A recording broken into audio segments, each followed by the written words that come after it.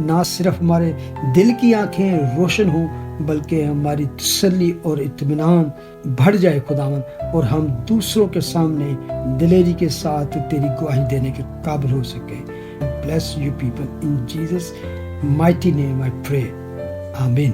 ہم اس کو پڑھتے ہیں، یسایہ 52:13، 13ویں آیت سے پڑھوں گا۔ لکھا ہے، دیکھو میرا خادم، جہاں جہاں یہ ذکر ہے خادم، اب اسرائیل کا یہاں پہ میں پڑھوں گا، دیکھو میرا خادم اسرائیل اقبال مند ہوگا، اسرائیل اعلیٰ و برتر اور نہایت بلند ہوگا، جس طرح بتھیرے اسرائیل کو دیکھ کر دنگ ہو گئے۔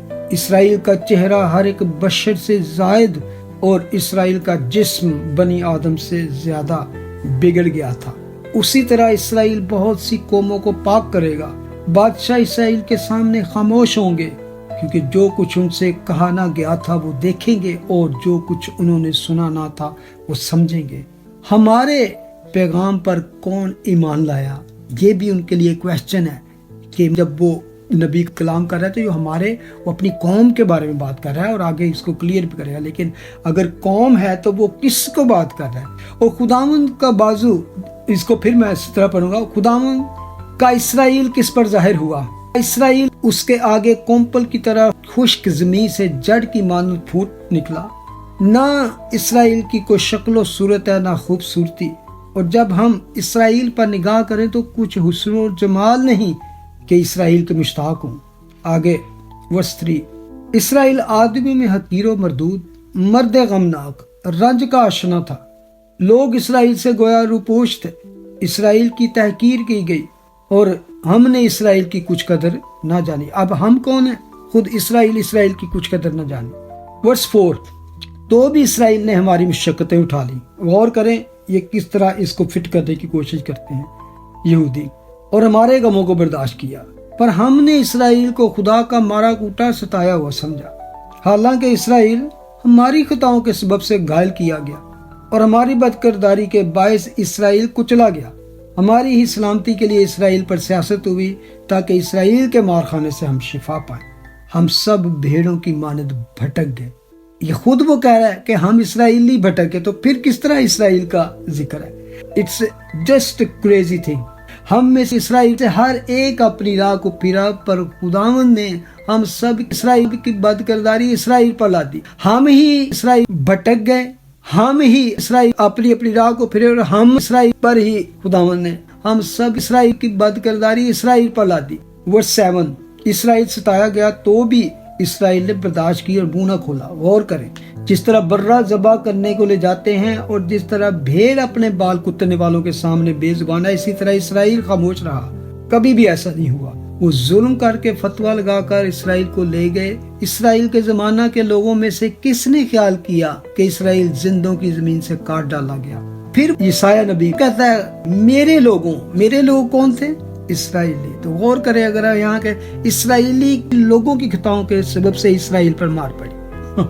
اسرائیل کی قبر بھی شریروں کے درمیان ٹھہرائی گئی۔ اسرائیل اپنی موت میں دولت مندوں کے ساتھ ہوا۔ اسرائیل نے کسی طرح کا ظلم نہ کیا، حالانکہ ہسٹری بڑی پڑی ہے ان کے ظلم سے بھی اور ان کی شرارتوں سے بھی، بائبل میں بڑی پڑی ہے۔ اسرائیل کے منہ میں ہرگز چھل نہ تھا۔ یہ وہ لوگ تھے جو بار بار خداوند کی نافرمانی کر کے دوسرے معبودوں کے پیچھے جاتے اور پھر خداوند ان کو سزا دیتا۔ تو اس کو کس طرح لیکن خداوند کو پسند آیا کہ اسرائیل کو کچلے۔ اس نے اسرائیل کو غمگین کیا۔ جب اسرائیل کی جان قربانی کے لیے گزرانی جائے گی تو اسرائیل اپنی نسل کو دیکھے گا، اسرائیل کی عمر دراز ہوگی، خداوند کی مرضی اسرائیل کے ہاتھ کے وسیلے سے پوری ہوگی۔ ورس 11، اسرائیل اپنی جان ہی کا دکھ اٹھا کر، اب اپنی جان کا دکھ اٹھا کر اسرائیل اسے دیکھے گا اور سیر ہوگا۔ اسرائیل اپنے عرفان سے، میرا صادق خادم اسرائیل بہتوں کو راستہ ٹھہرائے گا۔ اسرائیل کبھی بھی صادق خادم نہیں رہا۔ اسرائیل ان کی بدکرداری خود اٹھا لے گا، اس لیے میں اسرائیل کو بزرگوں کے ساتھ حصہ دوں گا اور اسرائیل لوٹ کا مال زوراوروں کے ساتھ بانٹ لے گا۔ اسرائیل نے اپنی جان موت کے لیے ڈھیل دی اور اسرائیل خطا کاروں کے ساتھ شمار کیا گیا۔ اسرائیل نے بہتوں کے گناہ اٹھا لیے اور اسرائیل خطا کاروں کی شفاعت کی۔ اب میں نے اس پورے چیپٹر کو پڑھا ہے، تو اس سے پہلے کہ اب یہ چیپٹر، یہی ساری باتیں ہم خداوند یسوع مسیح کا نام رکھ کے جہاں جہاں یہ اسرائیل کا نام لکھا ہے پڑھیں گے تو آپ اپنے نہ صرف مائنڈ اور ہارٹ میں بلکہ آپ کو ٹینجیبل فیلنگ ہوگی کہ کس کے بارے میں یہ بات کی گئی ہے. کوئی بچہ بھی ابھی ہوگا جس نے گوسپل پڑھی ہے تو وہ اس بات کو سمجھے گا. لیکن اس سے پہلے کہ میں چیپٹر کو یسوع مسیح کو سامنے رکھ کے پڑھوں، میں ایک اور چیپٹر پڑھنا چاہتا ہوں کہ یہاں پہ اسرائیل نے اپنے آپ کو جہاں جہاں ذکر آیا ہے کہ اس کے منہ میں چھلنا تھا، اس کے وہ ظلم نہ کیا تھا، اس نے کوئی ایسا غلط کام نہ کیا تھا، تو اب انہی کے بہت بڑے ایک نبی نے کس طرح اپنی قوم کو پیش کیا. اور آپ کو اس چیز کا بھی اور زیادہ ثبوت مل جائے گا کہ یہ اسرائیل کا نبی جو اپنی قوم کے لیے بات کر رہا ہے، کیونکہ جب وہ اس کو اس طرح بات کرتا ہے، پورے چیپٹر میں آپ غور کریں کہ نبی کا دعا کرنے کا انداز کیا ہے. ہم اس پر نگاہ کریں، ہم نے اس کی تحقیر کی، ہم نے اس کی قدر نہ جانی، ہماری مشقتیں، ہمارے غم، ہم نے اسے خدا کا مارا، ہماری خطاؤں، ہماری بدکرداری، ہماری سلامتی، ہماری شفا کے لیے ہم سب کی بدکرداری ہم میں سے کس نے خیال کیا. پھر آخر میں کہتا ہے میرے لوگوں. تو یہ انداز تھا ایگزیکٹلی اسرائیل کے جو نبی تھے، جو خدا کے برگزیدہ تھے، جب وہ اپنی قوم کے لیے تڑپتے، دعا کرتے، روتے، کہلاتے اور ٹاٹ اوڑھ کر خاک میں بیٹھ کر دعا کرتے. تو یہ انداز تھا. یہاں پہ اس نے بلکہ اقرار کیا ہے کہ ہم نے اس کی تحقیق کی، ہم نے کچھ قدر نہ جانی. تو اسی طرح دانیل چیپٹر 9 نکالے میرے ساتھ، تو آپ دیکھیں گے جب دانیل اسیری میں تھا تو تقریباً 70 برس گزرنے والے تھے. تو یرمیہ نبی کی معرفت لکھا گیا تھا کہ یروشلم کی بربادی پر 70 برس پورے گزریں گے تو اس وقت خدا ان کو واپس دوبارہ اپنے ملک میں لے کے آئے گا. تو وہ جب اس کلام کو ان ساری اپنے سے پہلے نبیوں کو دانیل نبی اس پر غور کر رہا تھا، تو پھر وہ اس برسوں کا حساب کتاب جب کر رہا تھا تو پھر اس نے دعا میں اپنے آپ کو خدا کے سامنے رکھا. تو اب یسایہ نبی کا انداز اور دانیل نبی کا انداز آپ سامنے رکھیں گے تو آپ کو ایک پورا وہ سینیریو مل جائے گا. دانیل چیپٹر 9 ورس 4 وہ کہتا ہے میں نے خداوند اپنے خدا سے دعا کی اور اقرار کیا. یہ بھی ایک اقرار ہے اور وہ بھی یسایہ بھی ایک اقرار پیش کر رہا ہے جو کہ آنے والے مستقبل میں یہودی بلکہ پوری قوم یہ اقرار کرے گی. تو یہاں پر دانیل نبی قوم کی طرف سے خدا کے آگے دعا کرتا ہے. تو وہ کیا کہتا ہے؟ اے خداوند عظیم اور مہیب خدا، تو اپنے فرما بردار محبت رکھنے والوں کے لیے اپنے عہد و رحم کو قائم رکھتا ہے. اب دیکھیں یہاں تو ہم نے پڑھا نا کہ نبی اقرار کر رہا ہے کہ ہم گناہ گار لوگ ہیں، جبکہ یسایہ 53 کو جب آج کے نبی بلکہ پرانے بھی وہ جب اس کو تشریح کرتے ہیں، اس کی تو تفسیر یہ بتاتے ہیں کہ یہ اسرائیل کے بارے میں ہے. تو اسرائیل تو گناہ گار ہے. ورس 5 میں خدا کا بندہ دانیل کہتا ہے ہم نے گناہ کیا، ایک دفعہ نہیں، ہم پر گشتہ ہوئے، ہم نے شرارت کی، ہم نے بغاوت کی، بلکہ ہم نے تیرے احکام و آئین کو ترک کیا ہے اور ہم تیرے خدمت گزار نبیوں کے شنوا نہیں ہوئے جنہوں نے تیرا نام لے کر ہمارے بادشاہوں اور عمرہ سے اور ہمارے باپ دادا اور ملک کے سب لوگوں سے کلام کیا.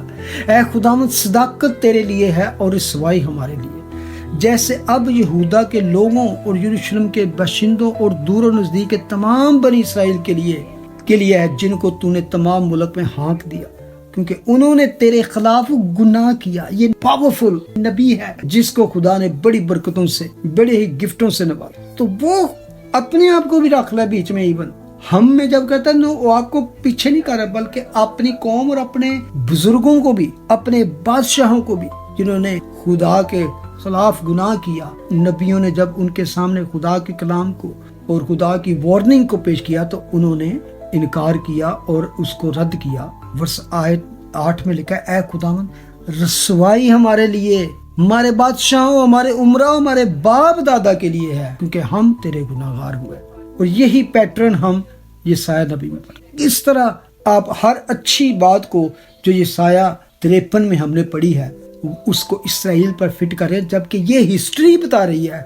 اس میں نہ صرف دانیل نبی نے اپنے لوگوں، اپنے بادشاہوں، اپنے عمرہ، اپنے باپ دادا کی بدکاریوں اور گناہوں کو پیش کیا ہے، بلکہ ہسٹری ہی پیش کر دی ہے۔ ہم خداوند اپنے خدا کی آواز کے شنوا نہیں ہوئے کہ اس کی شریعت پر جو اس نے اپنے خدمت گزار نبیوں کی معرفت ہمارے لیے مقرر کی عمل کریں۔ ہاں تمام بنی اسرائیل نے تیری شریعت کو توڑا، غور کریں، ہاں تمام بنی اسرائیل نے تیری شریعت کو توڑا اور برگشتگی اختیار کی تاکہ تیری آواز کے شنوا نہ ہو۔ اس لیے وہ لعنت اور قسم جو خدا کے خادم موسیٰ کی طریقت میں مرقوم ہیں ہم پر پوری ہوئیں، کیونکہ ہم اس کے گناہگار ہوئے، اور اس نے جو کچھ ہمارے اور ہمارے قاضیوں کے خلاف جو ہماری عدالت کرتے تھے فرمایا تھا، ہم پر بلائے عظیم لا کر ثابت کر دکھایا، کیونکہ جو کچھ یروشلم سے کیا گیا وہ تمام جہان میں اور کہیں نہیں ہوا۔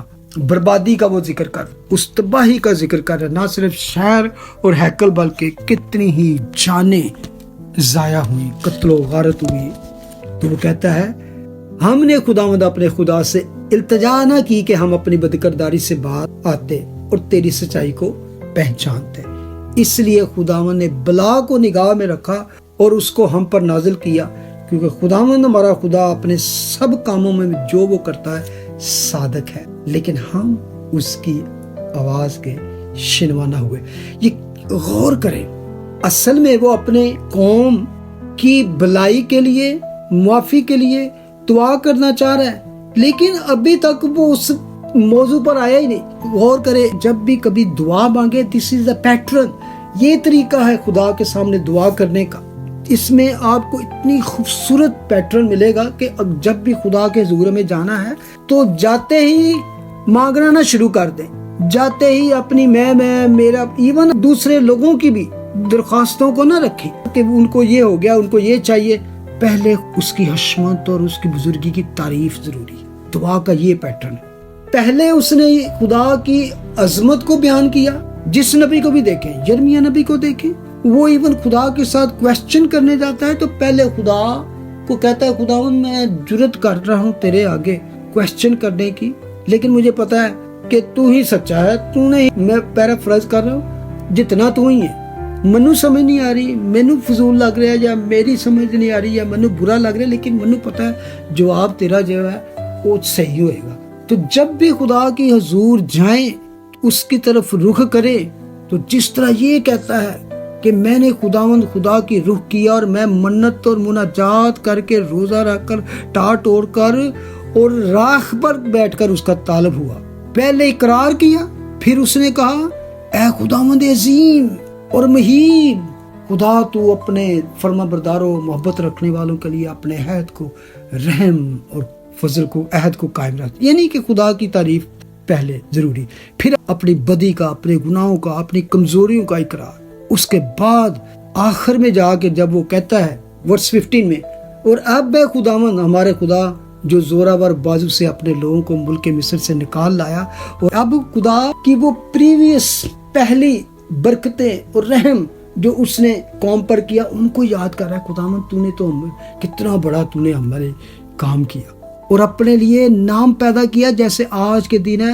پھر وہ پتہ نہیں پھر سے یاد آتا، پھر کہتا ہے ہم نے گناہ کی، ہم نے شرارت کی، ہم نے گناہ کیا، ہم نے شرارت کیا۔ اب 16ویں آیت میں جا کر وہ منت شروع کرتا ہے، اور اس منت میں بھی کیسی خوبصورت بات ہے۔ دعا سنے، ذرا غور کریں، ایک ایک لفظ ہے۔ یہ چیپٹر 9 میرے فیوریٹ ہے۔ جب بھی میں دعا کرنے کے لیے اپنے ذہن کو بناتا ہوں، ہمیشہ میرا وہ پیٹرن ان نبیوں کو میں دیکھتا ہوں جنہوں نے جب دعا کی تو اس پیٹرن کو، تو یہاں پر وہ کہتا ہے ورس 16 میں، اے خداوند میں تیری منت کرتا ہوں کہ تو اپنی تمام صداقت کے مطابق اپنے قہر و غضب کو اپنے شہر یروشلم یعنی اپنے کوہ مقدس سے موقوف کر، کیونکہ ہمارے گناہوں اور ہمارے باپ دادا کی بد کرداری کے سبب سے یروشلم اور تیرے لوگ اپنے سب آس پاس کے لوگوں کے نزدیک جائے ملامت ہوئے۔ یہ بڑا گہرا ہے، اس میں وہ پھر خدا کی صداقت، خدا کی اس شان کو بیان کرتا ہے۔ 17ویں آیت میں دعا کا صحیح سٹارٹ ہوتا ہے، بس اب اے ہمارے خدا اپنے خادم کی دعا اور التماس سن، اور اپنے چہرہ کو اپنی ہی خاطر، اپنے